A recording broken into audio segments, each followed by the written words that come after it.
NFL Strategy Show, filling in for Dave Laughlin, who is in Green Bay for the Eagles-Packers game. A little bit jealous. Here with me, as always, on Wednesdays, Chris Baggs. Chris, you a little bit jealous as well? Would you like to be seeing some Lambeau leaps this week? It is the time we were saying last week, like if you're going to go to Lambeau, go when it's not frigidly cold and you have to wear 10 different parkas and, you'll be in a good mood for that whole experience. So I'm happy for Laffy. I think, might be a tough matchup for his Eagles, especially if they are as banged up and as fumble prone as they looked last week, but a fun experience. I feel like you've never been to Lambeau either, right? No, never. And I'm like, I disagree with you. I think the first time, like, if I want to go, I want to go in the frigid temperature. I want that. You're Canadian, no, that's not fair. I'm West Coaster. It's like the California of Canada. Fine, I guess. I just assume that you guys have all polar bear blood out there and you can just walk in and fine. I would be frigid. I went to a Giants game in November last year and I had my adorable little Canada Goose jacket on and was like frozen, just frozen to death the entire time. So I can't imagine Green Bay temperatures. But for the Eagles, Lofty will do it. He's a Philly fan. He's going to throw some batteries at Aaron Rodgers, I'm sure. Oh my God. Let's hope Santa Claus doesn't show up, right? It's always the goal when there's a Philly fan. Make sure Santa's as far away as possible. All right. So we're going to get into some ownership. Awesome's ownership projections dropped this morning. We're going to talk a little bit about them. Some interesting numbers there at the top. I was kind of shocked to see some really high-owned guys. So we're going to delve in, go position by position. First off, just want to thank our sponsor, Yahoo. Yahoo Fantasy. If you haven't been over there, you got to go play. It's I've profited every single week this season. This week we have a 400K baller with a $10 entry. So that's $500,000. You can get twice as many teams in. 50K to first place, 44.4K entries, flatter payout structures. They've also got the NFL Yahoo Cup, which is a 5K free roll going on right now.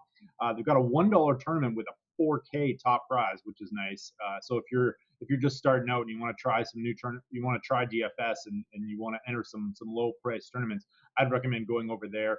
You cannot upload CSVs, which means a lot less pros are playing over there as well. So Yahoo is the first place I put my money every week, and I'm liking it more and more every single week. So head on over. It's live now everywhere except it's live in Florida and Canada, everywhere except Quebec. So us Canadians get to play. Hockey season's just around the corner. Can't wait to see what Yahoo's got to offer. Let's dive into some of these ownerships. Let's start out with quarterback. We got one guy in the top price range, and that guy's name is Patrick Mahomes.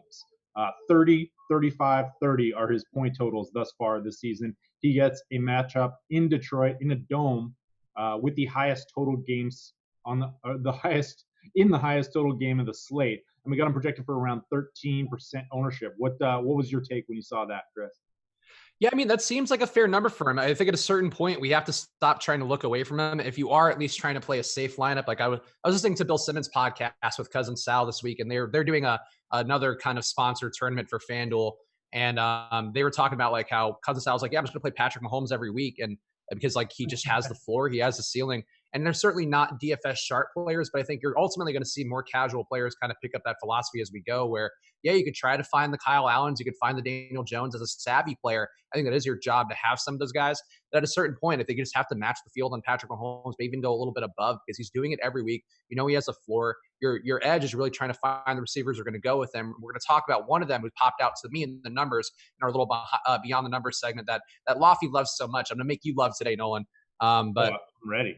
But there's a lot of ways, I think, to kind of differentiate if you want to go to Mahomes. It's a tough price point. Obviously, I think as a DFS lineup construction, generally you want to go a little cheaper at quarterback to free yourself up so you can get the McCaffreys in there, that kind of elite tier of running back. But it's hard to fault the situation for him. I mean, Detroit's passing more this year, which I think was something that we didn't expect coming in with Darrell Bevel taking over. But throwing it deep a lot more. This game could end up being a shootout instead of a slog. And again, you mentioned the dome. It's perfect weather conditions for Mahomes, and he's just slinging it away. Every situation he's in, he gets pressured. He's great. He's in a clean pocket. He's great. He's on the run. He's great.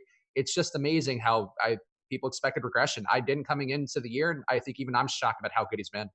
Yeah, I agree. Like it's like that regression has been mitigated by the fact that he's really just starting his second NFL season, and there's room to grow for him as a player. One stat I pulled up on this game: Chiefs O-line ranking second in PFF's pass blocking grade thus far. The Lions are not generating pressure; they're bottom 3. Usually, that's a recipe for success in the NFL and DFS. So one thing you're going to want to consider there is just biting the bullet and taking the high price tag, eating the ownership, and finding differentiation elsewhere. I think we're probably going to get into some ownership plays where we can stack this Chiefs offense with some guys who are going a little overlooked right now.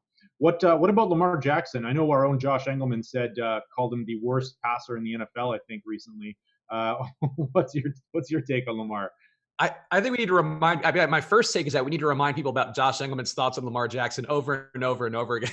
Yeah, Every single show. I don't know we do. why he dislikes him as a passer so much, but for me, he's been one of the great quarterbacks of the season thus far. So I agree. Look, I think Lamar has some flaws in his mechanics, but a lot of quarterbacks through. I mean, do we talked about Philip Rivers a little bit on the show that Josh mentioned that, and he's had a funky arm for years. Granted, though, he's been doing it for 15 years, and he's the last quarterback standing out of his draft class. So that gives you a bit more carte blanche to throw some weird angle throws sometimes. But I think Lamar's a quality passer, and I think Cleveland's defense this year also really hasn't been that good. Better against the run. The coverage unit's not looking that great. I think it's a nice spot for Lamar.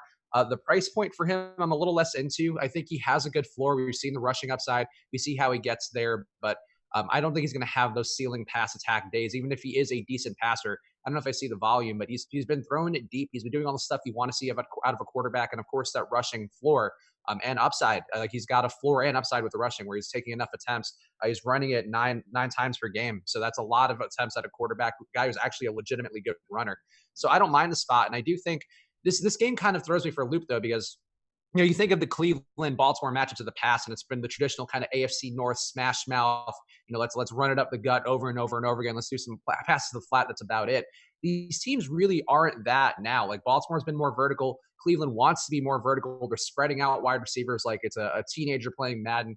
And it's like it's an interesting situation where this game I think could end up having more scoring than you would think, even though we kind of mentally default to, oh yeah, they're just going to be tackling, they're going to be hitting hard, and we have two great defenses. Baltimore's defense is good. Cleveland's isn't. I think that could lead to some interesting things. yeah, great points there. And I think we'll also have to wait and see what happens as the week goes on with Greedy Williams and Denzel Ward missing last game with hamstring issues. If those two are out, that Cleveland Browns secondary is weakened. This game has some possibly sneaky shootout potential. I don't know. That Baltimore defense is pretty good, but Lamar Jackson at 5% ownership is definitely intriguing. But I think when you get down to it, it's really hard to just not go up to Mahomes for $600 more. Let's delve into the rest of this range, because I think this is where a lot of ownership is going to end up this week, with the exception of Tom Brady going up against the Bills, who is getting absolutely no respect this week without Julian Edelman possibly in the fold.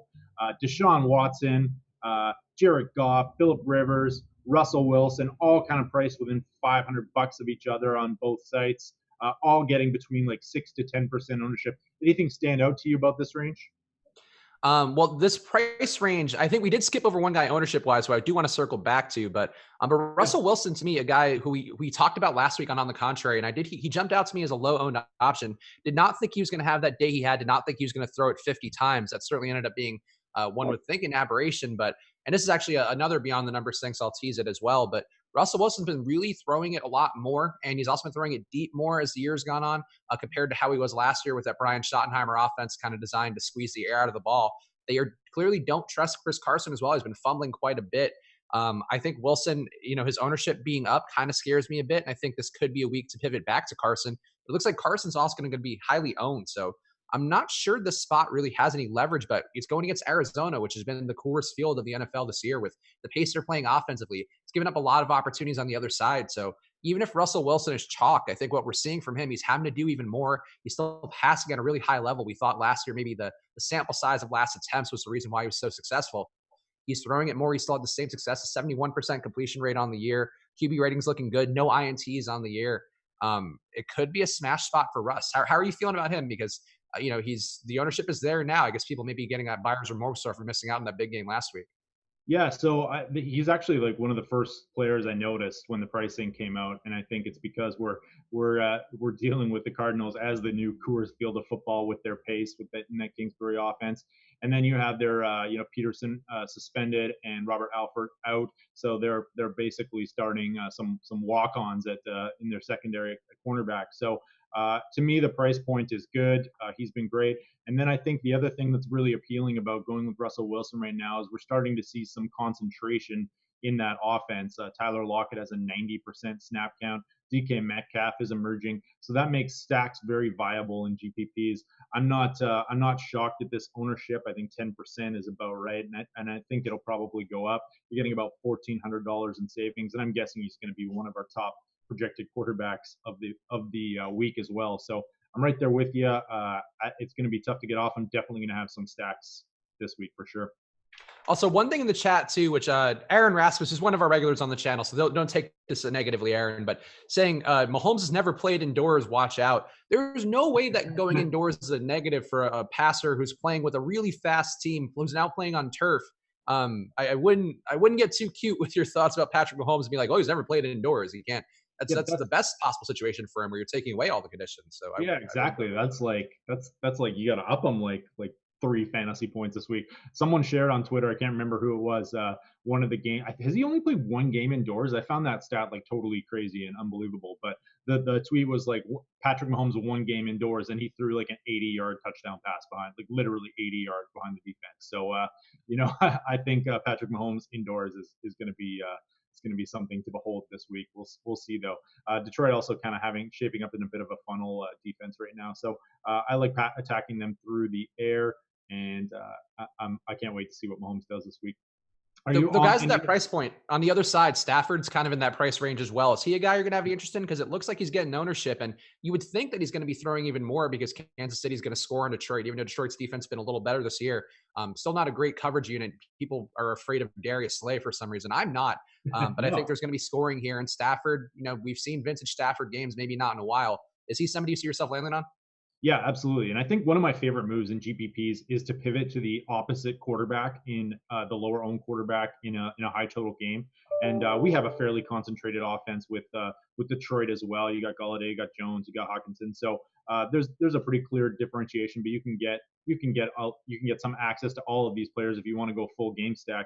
Right now we have Stafford projected for 7% though, so that's pretty high ownership to me. But you get $2,000 in savings to pair up maybe with some of these other Mahomes targets. If you want to go with some of the chalk on Kansas City and you want to take Kelsey and Watkins, maybe you bring it back with the Stafford stack and you pair them up with a couple of these Detroit wide receivers. So there's a couple interesting ways to go, and I think if you're thinking creatively about your game stacks, you can gain some leverage on the field. So that's kind of where I have interest in Stafford, because I don't think tell me if I'm wrong here, but I don't think Stafford goes off and like the Chiefs also have a quiet day.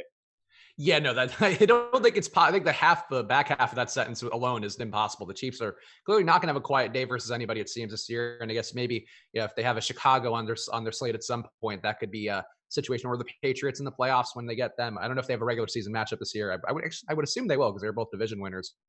But that could be the times where you see the Chiefs offense stall out. And even then, it's all going to be relative where, like Mahomes will have a 2-touchdown game instead of a 4-touchdown one in one quarter. Yeah, absolutely. I want to get your thoughts on. I got 3 quarterbacks standing out to me. One guy I thought might fly under the radar, Deshaun Watson, doesn't look like he is. Jared Goff, Tampa Bay's run defense, quietly, or maybe not quietly anymore. People are taking notice. Turning into a run funnel, pass funnel, one of the best run Ds in the league so far this year.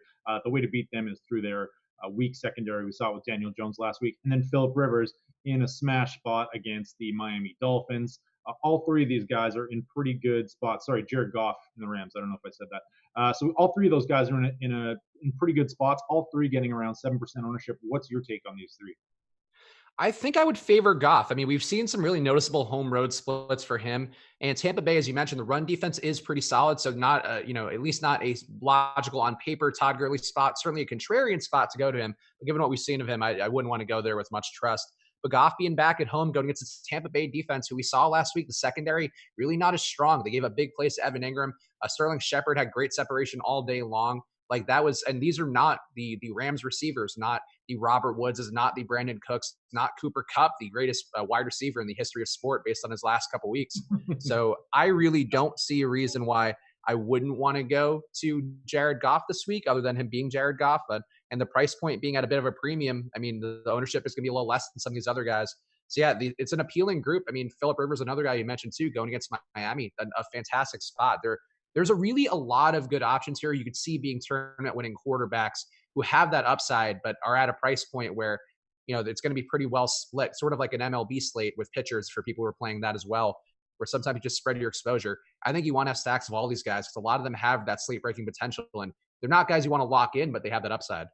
Yeah, exactly. And like we're seeing it, like we're seeing ownership concentrated in this range. It looks like about 70% of the ownership for quarterbacks is going to go from 6,000 up, which is probably a little higher than usual. There just don't seem to be a lot of bargain slates, but we'll get into those. We're gonna delve down to the next range here. We got Baker Mayfield, we got Jameis Winston, we got Josh Allen. A lot of guys not in great spots thus far. Is there anyone sticking out to you in this kind of middle to low tier range that you want to play? Are you buying into the Daniel Jones hype train, going up against a Washington secondary that ranks in the bottom 5 of DVOA in pass coverage?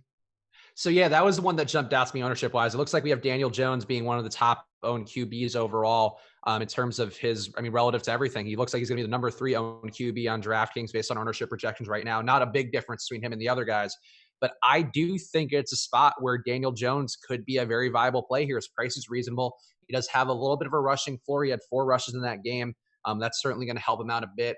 I don't think he's going to have the 2 TDs, the 2 rushing TDs every week, but that's still, this Washington defense looks really bad. I think this game could be, I don't even know if it's going to be a sneaky shootout because the team total here combined is 49 implied points between 2 teams who really aren't great, great teams on paper, but they're passing the ball a ton on both sides. And neither team possessing the ball in terms of time of possession really well. They're not able to kill the clock. I don't think they're going to be capable of killing the clock. So Daniel Jones, I think, is in a really nice spot here, and he stacks up well, as we saw last week with Shepard and Ingram. Maybe you go to Case Keenum if you want to differentiate, make a game stack that way, because I think Terry McLaurin's a nice play on the other side. But yeah, Daniel Jones looks good to me. How did you feel about him? Because I feel like that could be a one game sample size. People are hyping him up now. He's a great quarterback. I don't know that I'm there, but I'm ready to play him against Washington. I know, right? It's kind of tough. It's like people want to play him because there's recency bias there. He did look great against a pretty weak secondary. At the same time, like no Saquon Barkley. Where is this ball going other than Evan Ingram? I guess like maybe Sterling Shepard. I don't know. I'm not super sold on this offense. I actually kind of sneakily like the other side of this game is maybe like a couple GPPs. Case Keenum quietly thrown the 3rd most pass attempts in the NFL this season, which I think a lot of people don't realize. And then you've got Terry McLaurin, Scary Terry, McLaurin F1, call him what you want. He's just $4,500 on DraftKings. He's a great bargain. He's going to get the ownership. So if you want access to him, you can have a really cheap stack there against this Giants secondary. Janoris Jenkins and I forget the name of their other cornerback. Bradley Roby, is that it? DeAndre Baker. DeAndre Baker. Both rank in the bottom 5 in yards per snap allowed this season. This is a terrible, terrible secondary. So I think pivoting off Jones and going to like the far lesser owned Case Keenum is also viable in GPPs. Yeah, I fully agree there. McLaurin is a guy who I really do buy into. I'm more of a Scary Terry aficionado, even though Terry Rozier took that nickname first. So anything Rick and Morty related, I'm on board. But he's running 40 routes a game. Like it's weird because there are some analysts who I really do respect, who like Christopher Harris, and not to single him out, but I was listening to his podcast. He does his game film reviews, and he was like, "Yeah, Terry McLaurin, didn't have any targets the first 3 quarters, and then he had a decent day down the end." Like that's going to be these games, especially going against the Bears. Like the fact he got anything done against the Bears, even in garbage time, like I think is a pretty impressive accomplishment. He's running up 40 routes per game, getting deep targets, 2.3 deep targets per game, targets of over 20 plus yards according to PFF. Getting 8 targets overall, and he's looking very elusive. He's got a big enough frame. He's not a big guy, but he's got a big enough frame to create separation. I really like what I've seen from him. And against the Giants team who cannot stop anybody, it seems Mike Evans just went nuts on them as the deep target there. I think you could see a big day from McLaurin, even Paul Richardson, who really did look pretty solid there. Trey Quinn, kind of the intermediate target, but maybe not going to have that big upside. But these guys here, the pass attack with Case Keenum could be kind of sneaky. All of them super cheap too, so you can afford to roster them and then pay up elsewhere in your lineups if you like. McLaurin also has I think the 5th or 6th best average intended air yards this season as well. So that kind of illustrates his big play potential in addition to being a target monster. His route tree looks really impressive. So I think he's the real deal, actually. I'm kind of waiting. I want to see what happens when Haskins gets in there because those two had some chemistry too. All right. Any final thoughts on quarterbacks, ownership? Any like low owned plays that you just want to mention that I didn't mention so far, Stags? For my brand, I think I got to mention Josh Allen here just because Alex is now tweeting me about Josh Allen to promote on the contrary, which is amusing because I do like, Josh Allen had a really nice week at the end of the season last year going against the Patriots. That was one of the weeks where I had actually some of my best tournament results with him as my quarterback.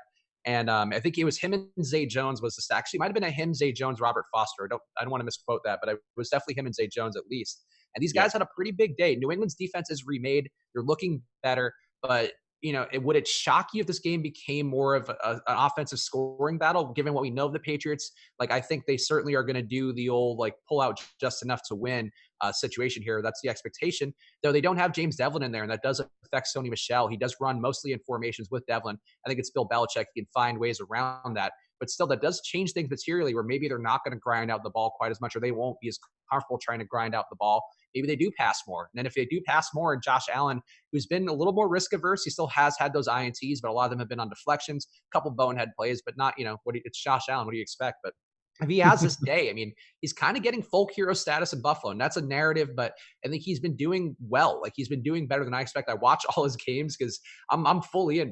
I gotta support the man, but Like, he looks like a different QB. So would you play any Josh Allen now that he's not going to be owned? All the hype is down. This is the time I think to go. man, this is one of those, like, man, stranger things have happened, right? We have 1% Josh Allen, so it's like for tournaments, I don't see why it's a bad play for cash games as well. Like, he's got the rushing upside.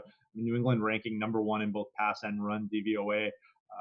I'm not like super excited to play him, but I can understand like how you could get to him based entirely off going contrarian. So yeah, I guess we'll find out. Like, this game has a pretty low total, Yeah. 42 points. I'm not like just dying to play it or anything, but yeah, I mean, Brock Osweiler won someone $1 million last year, so That's you can have it. that's true. And look, the New England defense is terrifying. Like, they could certainly have the slate breaking day as a defense because Josh Allen will turn it over some, and he's going to rush around. He's going to try to make plays, but they have a real whiff of something for Buffalo. I mean, it certainly can all crash down this week because New England might just be the best team on both sides of the ball. But I really like what I'm seeing from Buffalo. I think the Bills Mafia is in a good spot this year where they should be happy about this team. This team is really well built. If Frank Gore looked pretty good last week relative to Frank Gore standards, so you'd like to see Singletary out there healthy and kind of doing that stuff. But I think this game's low key kind of intriguing, and nobody's going to be playing it. And that also, just given how the NFL is, where ownership gets so concentrated, if you find a game that has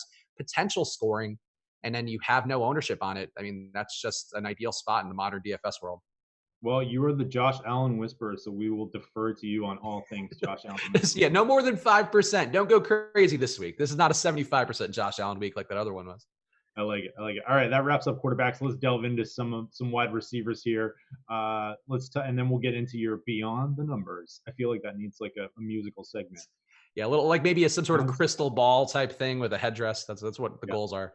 Yeah, exactly.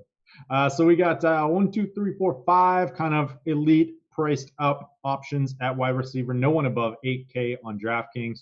Julio Jones, DeAndre Hopkins not getting too much ownership, kind of in the middle there in tough matchups. Tennessee I think top 3 against number 1 wide receiver so far this season. So that's going to be a tough paced down matchup. DeAndre Hopkins, sneaky spot maybe against Carolina, but that Carolina secondary has also been really good this year. And then we get to Keenan Allen, who's projected for 40% ownership so far. What are you doing with Keenan Allen this week? It's scary to not be there because we saw with like Amari Cooper, a number 1 wide receiver can have that big day. And Keenan Allen has been the target monster. He's getting 14 targets a game. He's also getting more deep targets this year, getting 2+7 targets of 20+ yards. He was only at about 1 and change last year. So that's a pretty big jump from him. Running 41 routes, and routes really are the most important thing to look at for a lot of these guys. Not that Keenan Allen would be a guy who's running not very much, but one of the top route per game numbers in the league as well. And the target share has been massive as well, 36% target share for him with Phillip Rivers. So it's hard to not imagine being there because I think that is sort of the spot against Miami where you want him the most.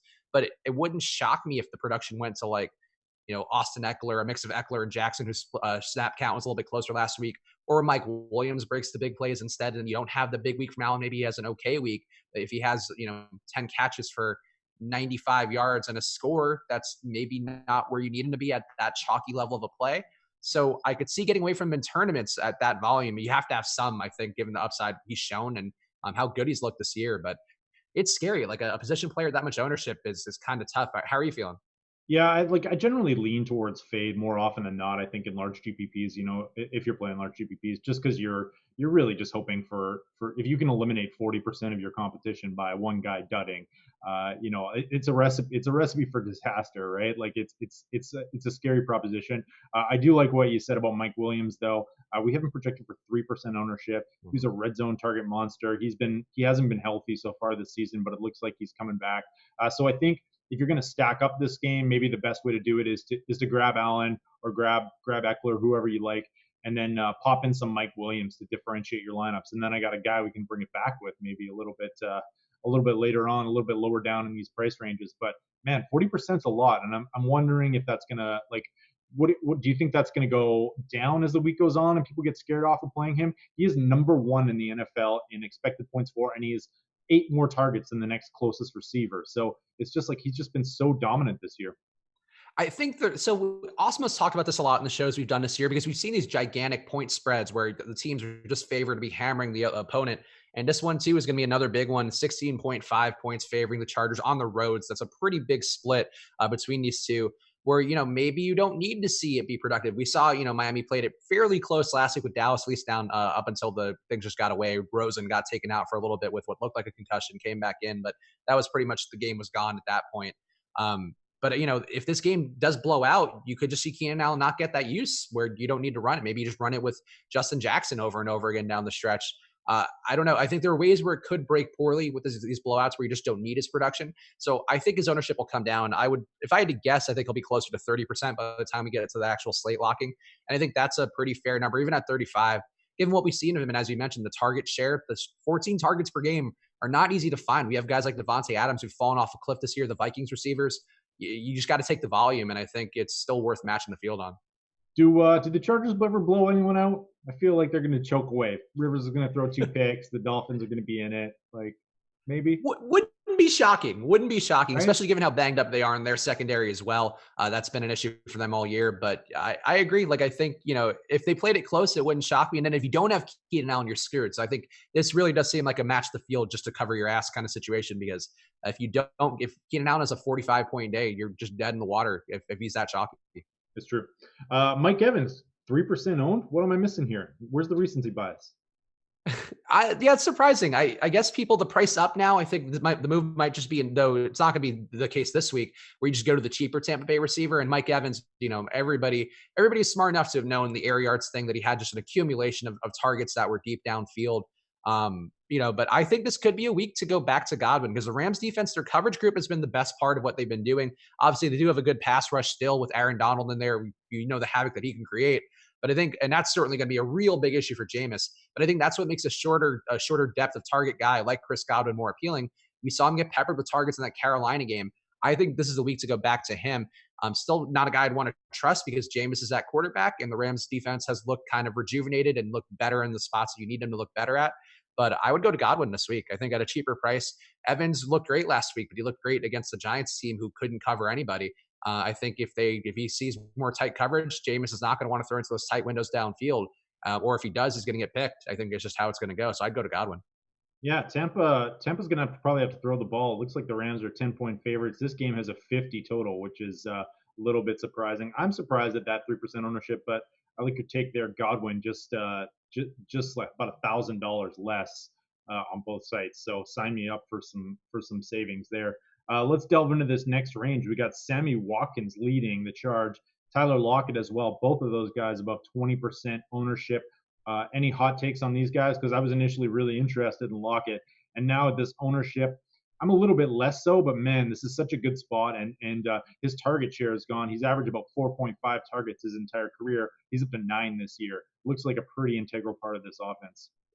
Yeah, I think the target share going up, obviously that was a big concern in week one as DK Metcalf looked like he looked like he was getting the Doug Baldwin role in week one, but it seems like they've used Lockett in more creative ways.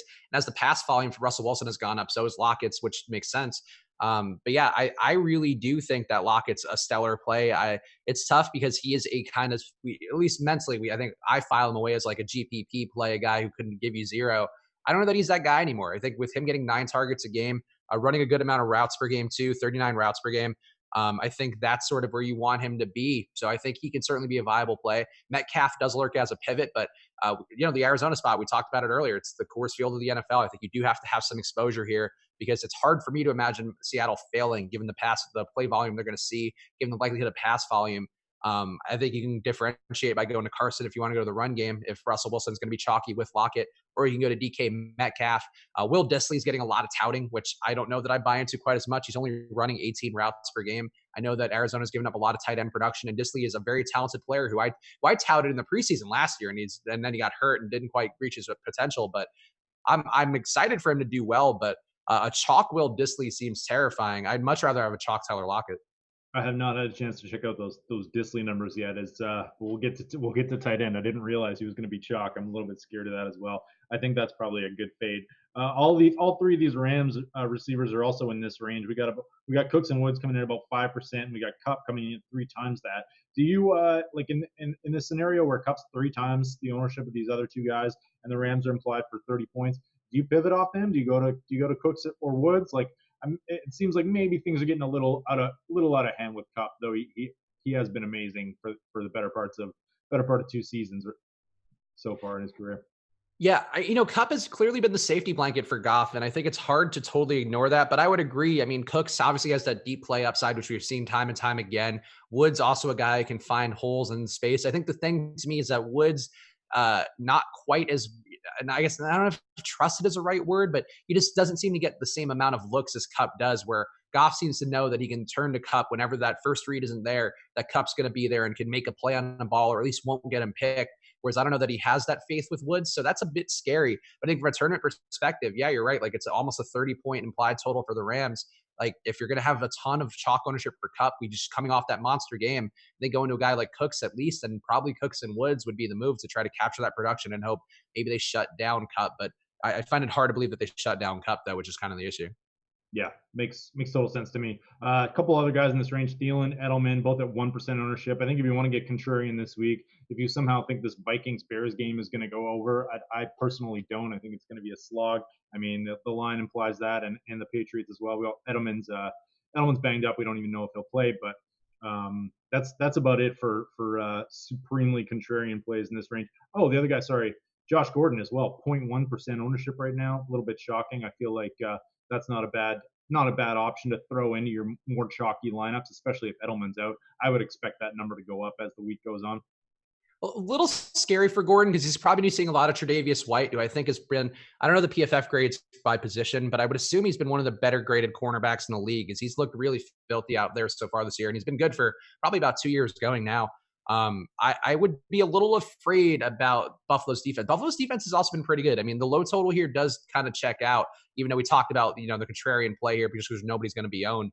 I would rather have Edelman in there for Gordon, honestly. I think Edelman certainly will take some of that target share away. And I think he opens things up a little more for Gordon where, the volume is volume, though. So I guess you could be right, too. But I would just worry about coverage. Maybe I'm overrating the matchup. That's one of the things with DFS. Bang on there. Buffalo number 1 in DVOA in points allowed to number 1 wide receivers, and White probably has a lot to do with that. Yeah, the outside receivers, he doesn't go into the slot often, so I wouldn't be worried about Edelman if he were in.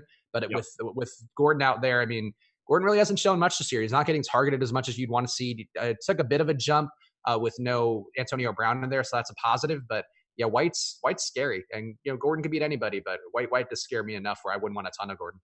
Yeah, I'm right there with you. Maybe like 1 or 2 teams. All right, we got to speed things up here. I'm going too slow.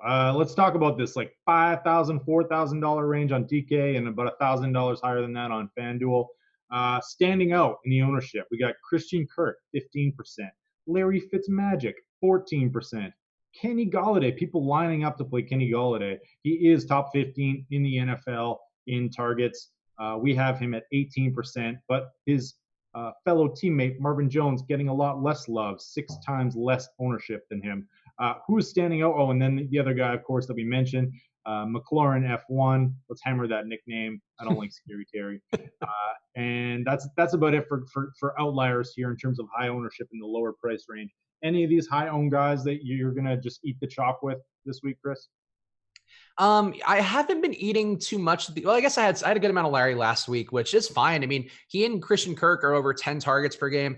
Both guys are running about 50 routes per game, which is a lot. Obviously, again, that pace for Arizona is a big difference maker in terms of opportunity.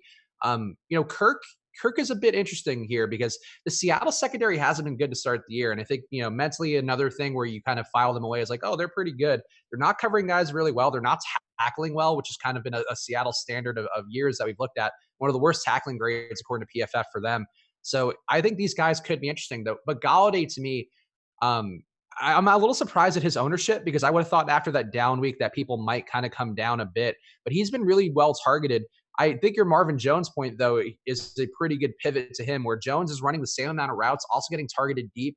The thing that sucks, like Kansas City's pass defense isn't good. Their run defense is worse, but their pass defense really isn't that good either. So maybe Galladay can get going as chalk. I think these guys are all really appealing options, honestly. In this mid-price range, I think you have some big upside here and teams who should need to score points. So I don't mind any of these guys.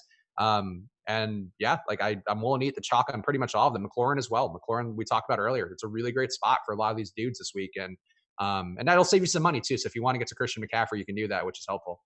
Nice.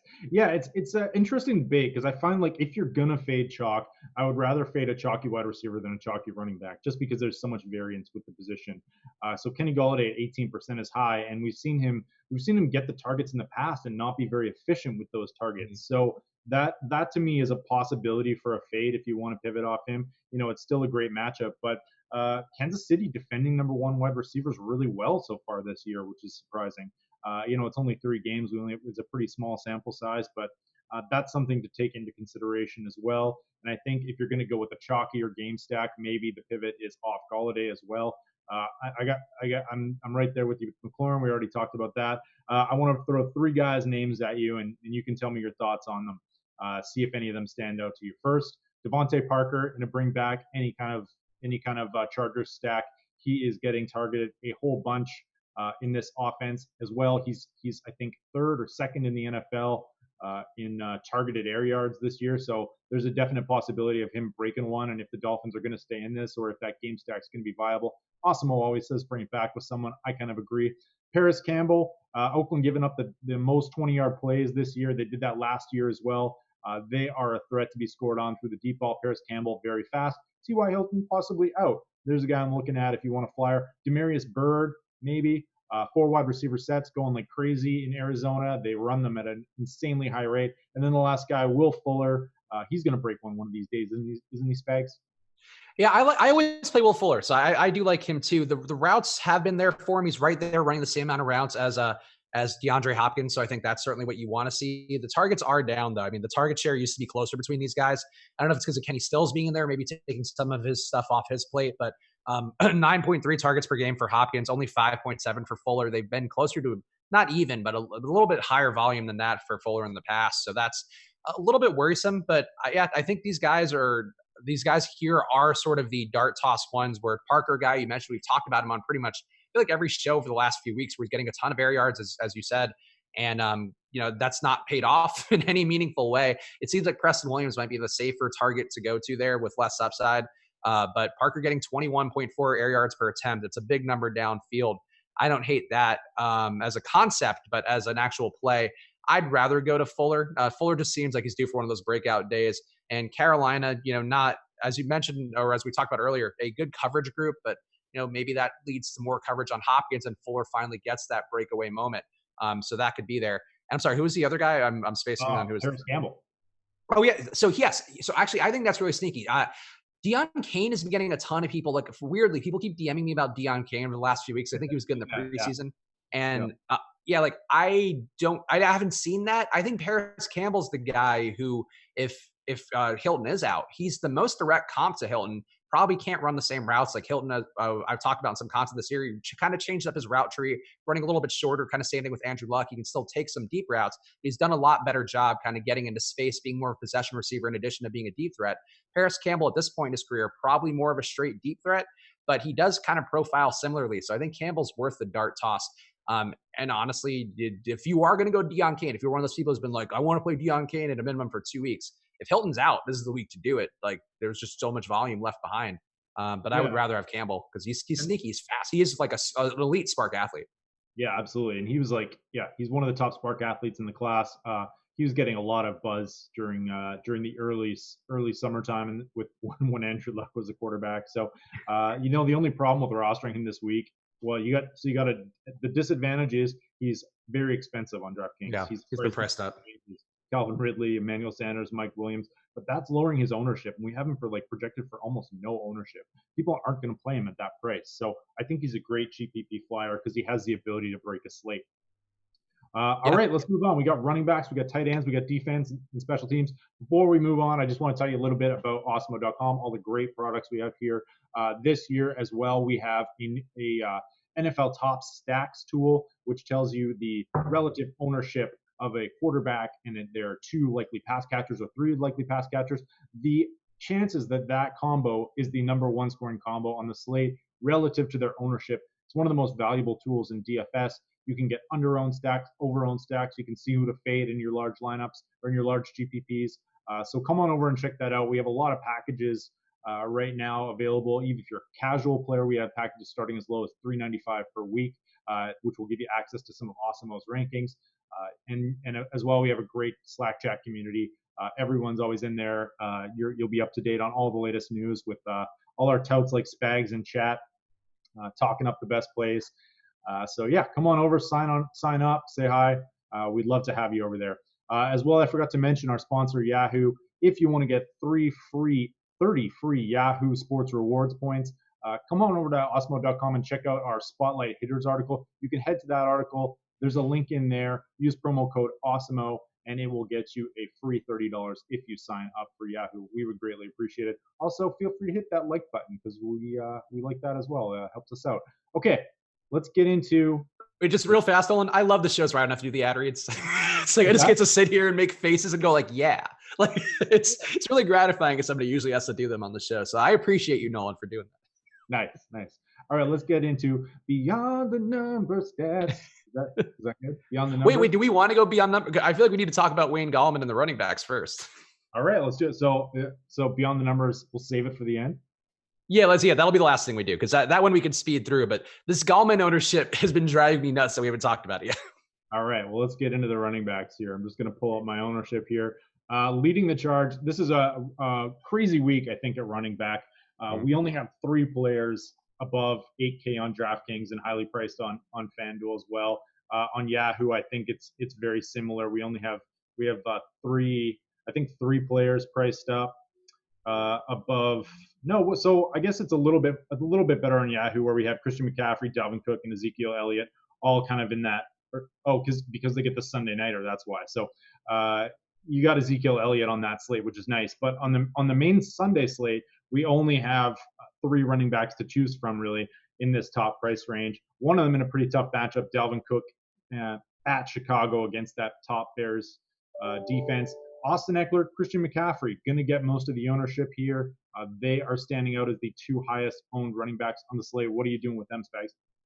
I'm an unabashed Christian McCaffrey believer. I paid so much for him in my long-term friends auction league where I think I paid 65 for him in there. Though Saquon ended up going for 72, so that kind of made me feel better about that price point. But I just believe a ton in the volume he's getting. He's getting almost 25 touches per game now. Kyle Allen, I think, is actually he's not a better quarterback than Cam Newton. I wouldn't say that, but based on how Cam Newton is right now with his health and how he's been throwing and how he's been used, I think Kyle Allen is a better quarterback for the Panthers right now, which maybe is a hot take. I don't really know. It's hard to gauge the temperature of my takes currently at this time in the morning. But yeah, I love McCaffrey. I'm always willing to pay for him. I think Eckler as well. We talked about that spot for the Chargers. After a down week last week, it's scary to pay up a price up for him. But he can really damage them through the air, through the ground. He can have one of those 2-3 TD games. So yeah, I'm going to probably try to find ways to get some McCaffrey and Eckler together because I think we have enough value at receiver where maybe we can get there and at quarterback as well. But yeah, like those guys really look like they're in smash spots. And McCaffrey every week for me. I mean, I know he had the tough game against the Bucs, and maybe people saw some flaws in this game, but he still got a ton of touches there. And I really don't think that was on him as much as it was a really weird game plan with Cam kind of not doing enough. I don't know. Like Houston's defense too, really not good this year covering the run. The run defense getting a 52 grade from PFF. That's not good. You're giving up 5.4 yards per rush. That is, I'm not breaking anything new here. That's also not good. Like McCaffrey could explode, and I think you probably have to pay up for him no matter how. Man, I'm right there with you. I'm locked in on Christian McCaffrey this week. I hope we don't see another dud like that Tampa game, but we've seen that Tampa has actually got a pretty good run defense this year, and we didn't really Mhm. expect that move going into the season. So, uh, one stat I've got for you: Houston's also allowing the fourth most targets to running backs. They've allowed 24 of 28 passes, 165 yards so far this season. McCaffrey getting a 92% snap rate. There are some chalky spots down in these price ranges that I would way rather pivot off of. So I'm with you. I'm going to get as much Christian McCaffrey as possible this week, especially because there really isn't any great choice to like. You don't have to debate between Barkley, Elliott, and McCaffrey this week. You can just lock in McCaffrey into your lineups, and you're right. There's enough value in some of these other spots that you can easily afford him. Same with Eckler. I think like I'm pretty high on him. We're getting word this morning that maybe Melvin Gordon's coming back soon.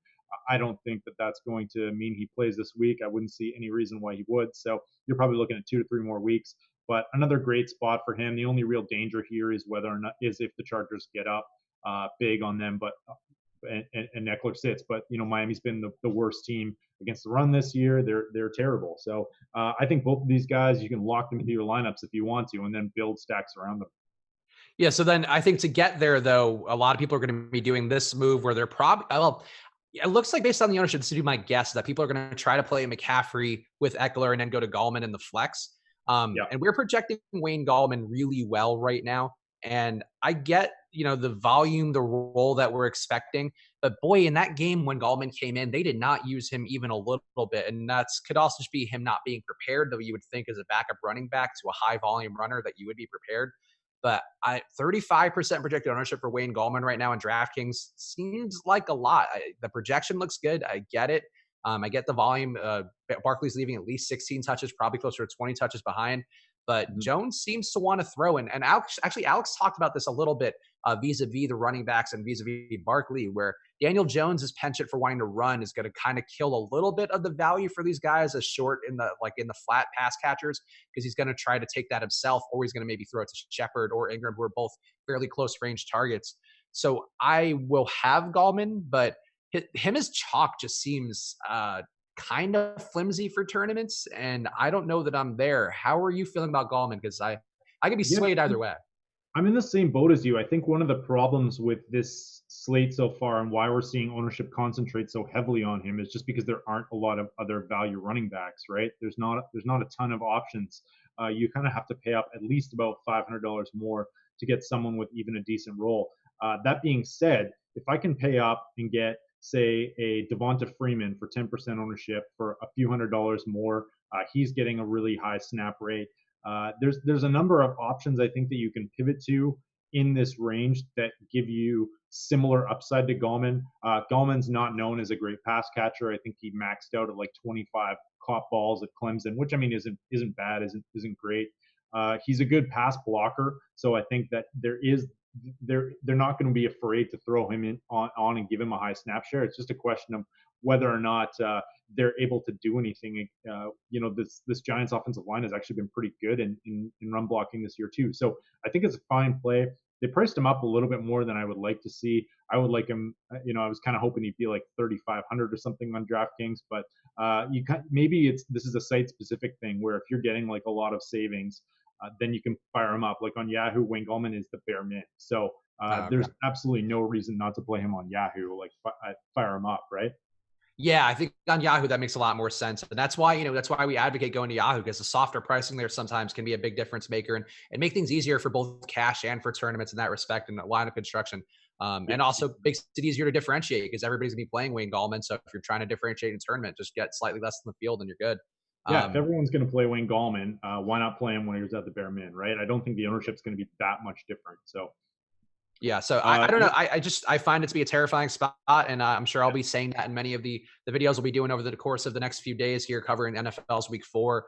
But yeah, I just don't think the talent's that big. It's certainly not Saquon levels, and I think might not even be replacement running back levels. That's just my kind of view on it from having seen a little bit of him, and not enough of him to make a full assessment. But the only, it's I guess scary the to only say real this. positive, the only real positive is like, this is really the debate about whether or not opportunity trumps talent. And In the running back world, I think that opportunity is king. I think we all agree on that. As well, like the Giants just don't really have a lot going.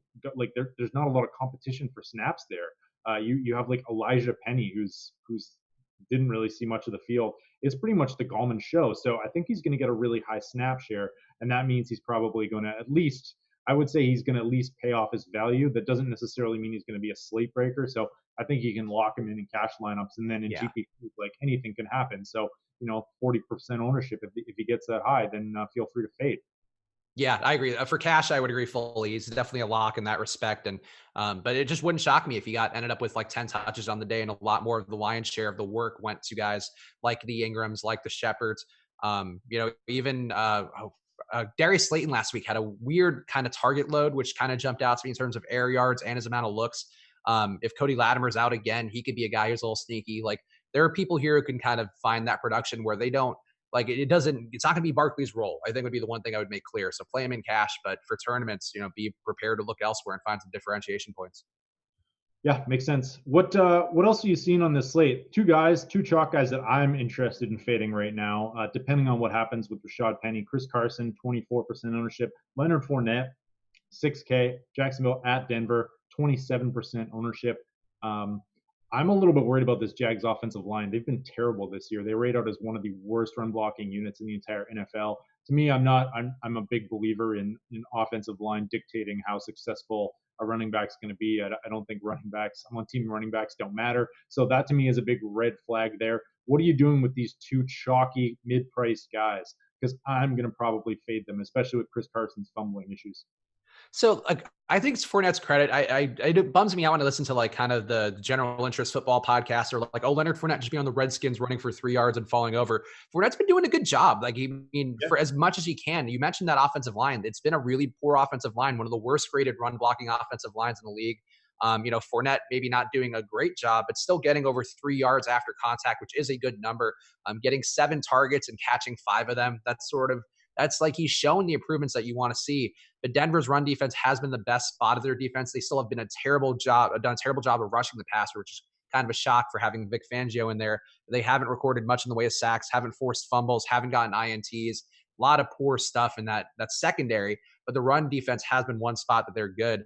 So yeah, I don't think Fournette's a great play here, but in a low-paced game where Denver doesn't seem particularly capable of putting up points, you could see Fournette get there, and the volume has certainly been there. So I don't hate him, but you're right, though. That's a terrible offensive line who hasn't helped him out even a little bit.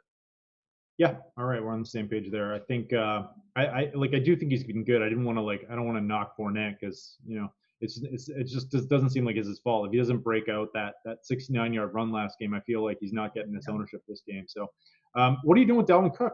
Only 1%, 1 to 2% owned. Really tough matchup in Chicago. This game has the lowest total on the slate.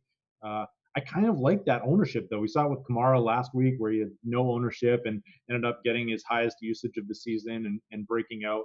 Are you going to have any Dalvin Cook this week?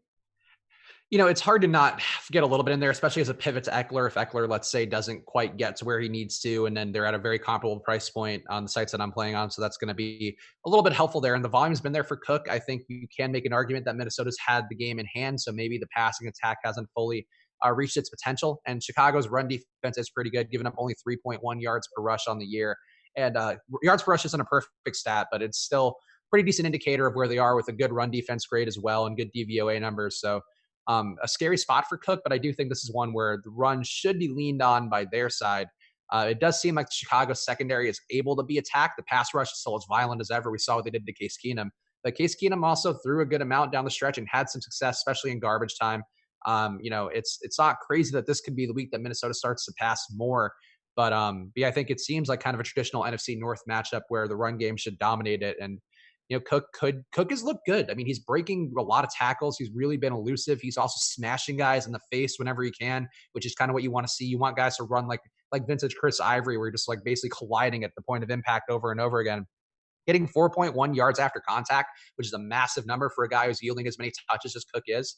So I like what I've seen from Cook, and I'd be willing to trust him a little bit, but not a guy I think you'd want to load up on when we have Eckler right there and kind of the most perfect matchup you could hope for out of a running back of Eckler's skill set and size.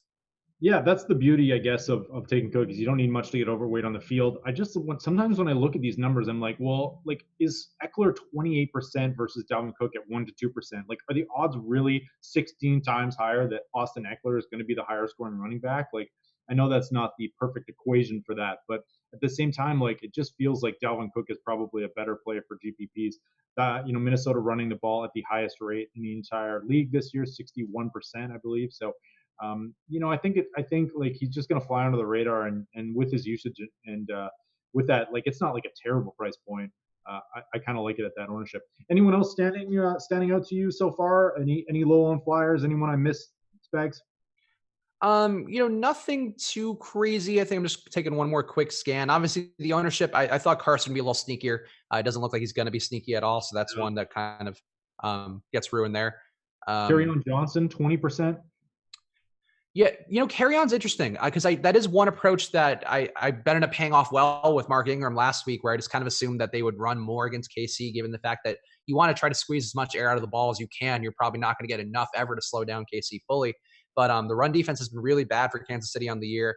They're giving up over 6 yards per rush so far. Mark Ingram really had a monster day.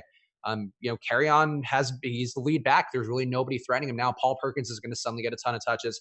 I don't think the other guy, TJ Johnson, I forget what his name is, who's behind him, who's kind of taking the CJ Anderson role, also not going to take a ton of touches off the table. So I don't mind carry on. I think he could be a little interesting, but again, he's not sneaky. It's weird. Like all these guys, I feel like they should be sneaky or projected for decent ownership.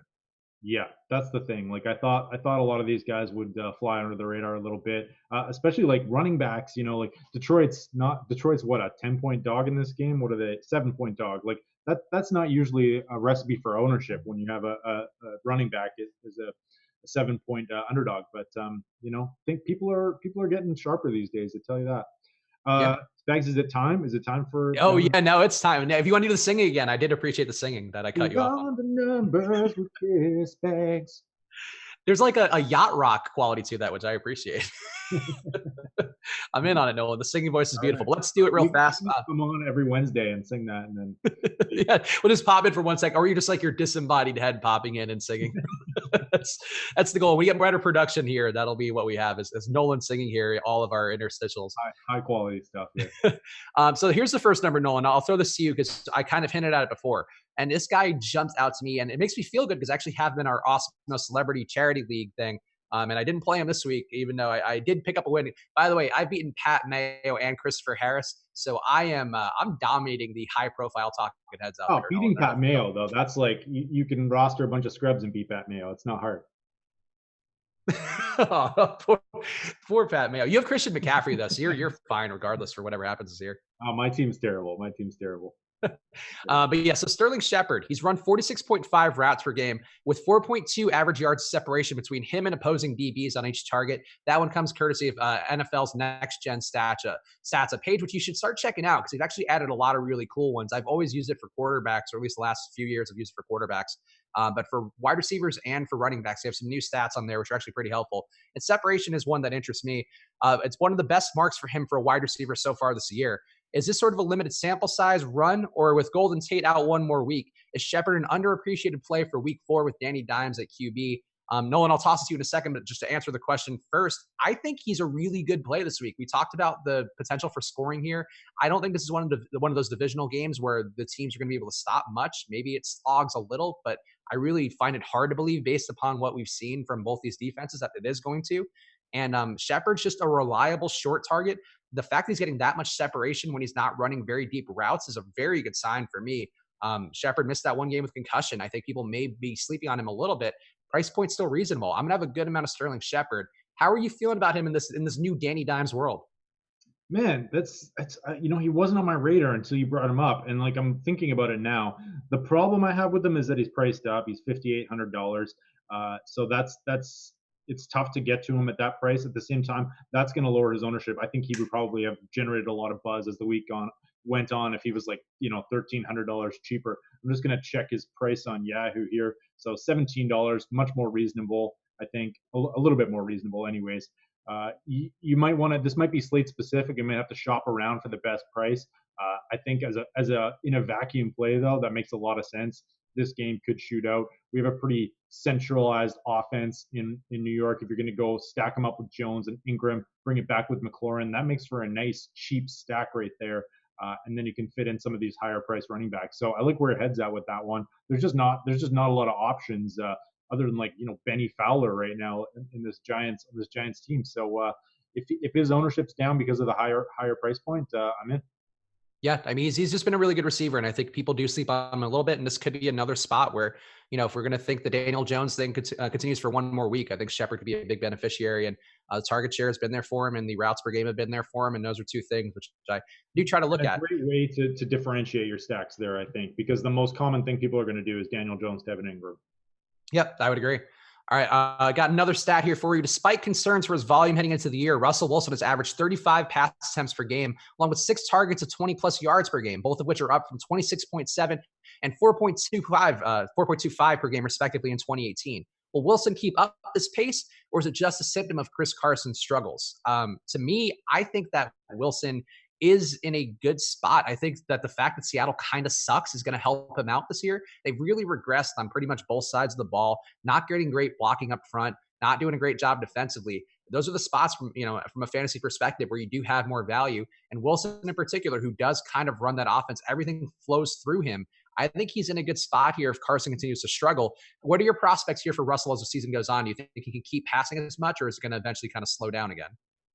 Yeah, this is interesting. I think that last year Seahawks ran the ball at a rate that was probably the most we've seen since the advent of the wishbone offense. So this week it's a little, or this year they're like 12th, I think, in run percentage. So I don't know if that's game script dependent. They were down to the Saints last game, so that could be part of it.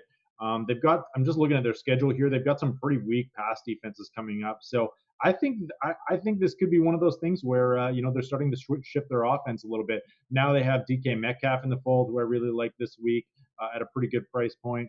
I'm all in on Russell Wilson in this, especially in this matchup too, in this against the Cardinals. And then I think once you go from there, you can sort of play it individually matchups. But the Rams, that's probably going to shoot out the week after. There's a lot of nice pass defenses coming up in this for Russell Wilson and his 2 core receivers now. And I think just the fact that this team is less good is going to help him out quite a bit, because you can't dominate the ball with the run if your defense can't stop anybody. And I think that's really one. And if your running back fumbles over and over again, that probably doesn't help either with yeah, exactly. Chris Carson. He lost snaps down the stretch to CJ Procise, which is not where you want a running back to be. So if you are a Carson season-long person, this is probably a make or break week for you. What you don't want to do as a running back. Yeah, that's exactly true. Yeah, if ever you're fumbling and losing snaps to CJ Procise, you are in a bad spot as a running back. It's one of the takeaways, but maybe this is the week he bounces back. And one last beyond the number stat here, of course, to round out our trio that we always do here. And also, guys, hit that like button, because these stats are only going to be helpful if you hit the like button. That's how stats work. Mecole Hardman, he runs 30 routes per game with just a 13% target share per route on his 4 targets per game thus far. But Hardman leads the league in yards after catch above expectation, another next-gen stat, with 5.9 yards more than expected. He's also the top overall wide receiver in separation per target with 4.8 yards per target. So he's getting about 5 yards of separation on every time that Pat Mahomes throws to him. Is it possible that Hardman is the top scoring fantasy wide receiver for Kansas City at the season's end? Nolan, I'll ask you first, because I have a take on this one, but I'd want to see what you say. Man, that's interesting. I think the answer to that one really comes down to how much longer is Tyreek Hill going to be out? Because if Tyreek Hill comes back in a couple of weeks, Hardman's probably going to be seeing a lot less of the field, even though he's earned a spot on there. So I will say no, just because I think that Tyreek Hill will probably come back, and that will cost him some snaps. But if Hill's out, or if that injury is longer than we think it's going to be, I don't see why not. I'm not sure. Like it's him or Sammy Watkins, right? So I don't have any hot take on this one, but I'll say no. Tyreek Hill will be. Yeah, so I think it depends I agree that it depends on how long Tyreek Hill is out. If he ends up being out, let's just for the sake of precaution, they keep him out, up to 8 weeks. I don't know if that's where his injury timetable. Actually, I don't know if I've seen a confirmed injury timetable for him, but if he misses 8 weeks, I think Hardman could have enough of a dent here. I think the thing too is people really seem to be going to Demarcus Robinson, and it seems like to me, from what I could tell watching that game and just looking at the stats as well afterwards, it seems like with Demarcus Robinson is settling in this kind of a slightly shorter range target. I mean, I don't know that that's like the numbers overall in the year don't back out. He's still getting 17 air yards per target, so it's all kind of relative to the KC offense. But they were using him a little bit more for the like on the edges kind of plays, whereas Hardman, it seems like they're getting more deep throws, getting him a little more involved in that respect. I think he's going to be sneaky. I think he's probably more of a weekly GPP play, a guy that you can kind of flow in with that Kansas City, that offense where we want to have different stacks, want to try to get away from the chalky looks with Pat Mahomes gripping those guys up. But I think Hardman's stats really are boding well. And if Mahomes just wants to throw to him more, I mean, he's getting the separation, getting the best separation in the league right now, which is kind of crazy for a rookie. Yeah, yeah, amazing separation. Especially, I really like him. We didn't go over this when we went over the wide receivers, but I actually really like him and Robinson this week as ownership pivots off of Watkins and Kelsey. Neither one of them is getting any ownership in this game right now. It looks like we have them both under 3%. So if you want to take the chalkier stacks or some of these chalkier plays, or you want to stack up the Chiefs, grab both of those guys instead of Kelsey and Watkins, or pepper one of them in, and then you're going to have some differentiation on the field. God, this looking at this Kansas City team. So like the way I have my matchup sheet set up, I could see the yards per catch for each of the guys who are kind of playing this week. Sammy Watkins, 15.6 yards per catch. Demarcus Robinson, 21.5 yards per catch. Mecole Hardman, 26.3 yards per catch. Kelsey, 16.7. Yeah, and then now they're in the dome. They're playing like the vintage Rams this week in Detroit. So these are wild numbers for these guys. I know people talk a lot about Mahomes, but the whole offense, you got to appreciate these numbers from a historical standpoint. Yeah, it's amazing. Man, the more we talk about it, the more I'm just like, just gonna play Mahomes this week. Like, let's not overthink. Mahomes with two different guys over and over again, probably going to win you more often than it is, and than it's going to hurt you. Yeah, agreed. All right, let's finish things up. A little tight end conversation here. I got a couple sneaky plays that I like this week. We're seeing Kelsey and Ingram as the top guys, about twice as much ownership as anyone else. What are you doing with Kelsey, knowing that he's $1,500 more on DraftKings and is actually not the cheapest, not the most expensive tight end on Yahoo? Is that right? I gotta look this up. I'll sort this out. Well, if you got any thoughts on Kelsey. Yeah, I would prefer Evan Ingram personally. I know that Kelsey, the targets are there. He's getting deep targets, which is not common for a tight end, getting 1.7 targets of 20 plus yards per game. Running a good amount of routes as well, which is going to help him out. Or routes, I feel like I say those differently each time. But it's one of those things where I know we all say it differently, but I want to commit to one at least for myself. but yeah, like I don't like the premium price point for Kelsey. I just don't think you need him if you're Kansas City right now. And I don't know that this tight end matchup here is a good one, or it's not a bad one, but not a great one either versus Detroit. I don't know. I don't want to pay up for Kelsey right now, and that could be the reason to go to him. But when he's chalky and he's more expensive than a guy like Ingram, who has a pretty clear target load, a pretty clear path to value, I would rather go to Ingram. But Ingram is real chalky, so I guess Kelsey is a slightly less chalky pivot. But it's a lot of ownership. He's getting 40% ownership on Yahoo. He's $2 more expensive than Evan Ingram, and $4 more than Mark Andrews. The guy I'm targeting this week, and I'd like to hear your thoughts. Darren Waller going up against the Colts. Flow chart, tight end, zone defense. Tight ends eat the Colts alive. I think both of these teams ranked in the bottom 3 in DVOA against tight ends last year. Huge target share. I mean, he's a discount off of these other guys. What are you doing with Waller this week? Yeah, I didn't have any of them last week. At that price point, I would rather find a little more money to get to Ingram still. But I do think he's a viable play. It's hard to argue a 30% target share. Also, an Oakland offense that clearly does not want to be too aggressive downfield, which I think is going to certainly benefit Waller. A guy has a close range target to 6 air yards per target for Waller. And if he can have 10 catch days at that volume with we saw Jared Cook make an entire year out of that, get another big contract from New Orleans because of the success he had in that Oakland offense. Seems like Waller's getting the same benefit of the looks. So I really don't have an issue with him. And, I could see it could be another week where I play. I know 2 tight ends is usually not a plus EV move, but I could see going to Ingram and Waller because those guys have pretty big opportunities and they are pretty decent. And Waller as a price point could be a pivot to old Wayne Gallman in the flex. And I think that could be an interesting little play. Oh, I like it. Osmo's always on the tight end in the flex play as an underrated move for GPPs. So I like where your head's at there. One guy I'm looking at, I'd like to you tell me if I'm totally off base here. Eric Ebron going up against Oakland, another terrible tight end defense, as mentioned.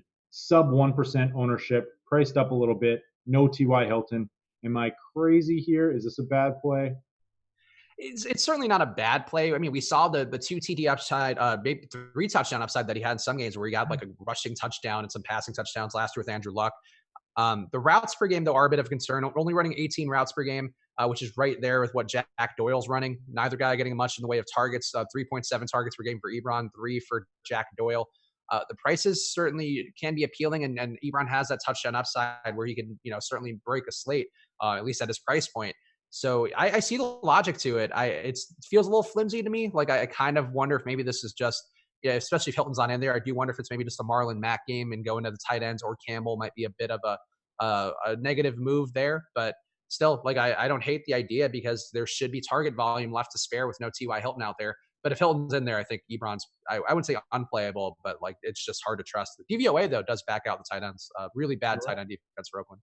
Yeah, absolutely. Okay, I got a stat for you. Your boy Will Dissly. The Seahawks have finalized a trade to send Nick Vannett to the Pittsburgh Steelers. Nick Vannett running a surprising number of routes thus far: 10, 23, 18. That's from Lord Reeves on Twitter. Those routes run are just going to go straight to Will Dissly, aren't they? You would think so. I mean, you would think so. And that certainly can be a benefit given that he's been targeted pretty well. Actually, let me just see real fast what his target share per his routes run is, because that actually is an interesting stat. You have him projected. He's everyone's favorite bargain tight end this week. There really haven't been any great bargain tight ends outside of Austin Hooper last week, which our own Adam Pfeiffer was on. So he's been Will Dissly 9%. We have Hawkinson 7%, and that's about it as far as ownership on these lower tight ends. So when Dissly's running routes, he's getting targeted 26% of the time on those routes, which is a pretty high number. Like for comparison, Mark Andrews gets targeted on 29% of his routes. And that's obviously, he's been a major safety blanket for Lamar Jackson. So, this Dissly play, it still feels like a trap. It still feels risky at his price point, though. I think he does seem worth matching the field's 9% ownership. If it gets like 20 plus, that would be crazy. But 9% to 15%, I'm okay with it. Just not having Vannett out there, getting those extra routes, I think could be valuable. Maybe he won't maintain quite that much of a target share, but he's getting 2.3 yards per route, and if he's running closer to 25 to 30 instead of 18, that's a pretty nice number for him, given what we talked about with Seattle, how they just can't stop anybody, and the pace again for Arizona. So yeah, crap. I guess we might be doing Dissly. Any final thoughts on tight ends? Anything I missed? No, I would still not play OJ Howard. I guess one of my dying takes. Don't hate the idea of Greg Olsen, though. I know it feels like a bit of a points chase, but he really was a target that Kyle Allen looked for a lot, in a way where I wasn't surprised necessarily, because I did have a good amount of him in the slates that I played. But it was surprising to me how often he looked like a safety blanket the same way that Cam Newton does. I think that was an interesting kind of thing. So Olsen getting 8 targets a game, running a ton of routes, going against Houston, who can score and has not been great at defending the tight end, and just generally not a great coverage group. I think Olsen could be in there too at a price point that works. It's Dissly and Olsen are probably my two preferred, slightly cheaper than the Ingram Waller tier, certainly cheaper than the Kelsey tier. Beautiful. I like it. Defense, special teams, not much to do about nothing. We'll just spend a quick minute talking about them. Chargers, Patriots, 10% each. You got anyone sticking out for D? Yeah, no, I think the Rams are an intriguing play. I think, but they're not even that much cheaper than the Patriots or the Chargers, who are, I would say, clearly the top defenses you'd want to have, who can generate some pressure and force some mistakes this week. Let's see if there's any cheap that it would be. Yeah. Nobody really looks that great. Defense, there are some weeks where you have a defense that you really want to go to. Seems like the defenses are getting priced up, though, well enough for these big sort of point spread games. Like last week, my best lineup was with the Saints defense, and that was like 2,200. And granted, they had a special teams touchdown and a defensive touchdown. It's not always going to happen, but I think I'm kind of going back more that way, where I'm going to try to get more of the dart toss defenses and try to lock in one that it seems like it has high upside, because I think people are going to keep chasing that Patriots week versus Miami, where you pay up for a defense that worked out. Didn't work out for the Cowboys last week. Didn't really work out for a lot of the higher priced defenses last week. I think it's still probably a better plus EV play to go cheaper and just try to get those dice rolls. So much variance. Ownership's the name of the game, I think, when it comes to defense. I kind of like the Panthers if you're looking for a low price D, just because that Houston Texans offensive line is so bad. All right, that's going to do it for us. We have lots coming up on awesemo.com. Chris Spagg's article, The Slant and Go, is out right now. He breaks out down every single game and gives you some fantasy stats and tidbits. It's my favorite DFS focus article of the week. Super important that you read that. So head on over and check that out. Spags, you're back tomorrow, filling in for Laffy with Sal Vetri. Yeah, I'm excited. My first show with Sal. We both talk fast. We're both Italian, so I'm sure we'll have a lot going on. But we go game by game tomorrow, which is always the fun NFL strategy show or any of the strategy shows. Just to tune in, then subscribe, hit that notification bell to know when we go live. But yeah, got that. Got on the contrary on Saturday. Have my NFL rankings video where I go down, break down each position group according to Awesemo's rankings, and throw in some of my own little dart toss type plays, which included Kyle Allen this week. So I'm feeling and Dalvin Cook. Actually, I had some really great plays. Good job. Get some on the contrary takes. I like it. Yeah, no, that's what I try to do. But yeah, got a lot of content coming out always, and we have a ton of content. You have the live before lock shows, so we got tons, Nolan. We're working hard. We're working hard. It's only going to get busier too. Yeah. On the contrary, this week 2 Eastern, 11 Pacific. No, is that right? I always mix these up. Yeah, it's 2 Eastern. 2 Eastern. Yeah, with West Coast with time. 2 old Eastern, Ian 11 Hartitz. Pacific. And we have Ian Hartitz from Roto World joining Spags and Awesemo. So make sure to check that out as well. Thanks so much for joining, everyone, and we will see you shortly back here tomorrow. Spags and Sal, 11 Eastern. Bye, guys.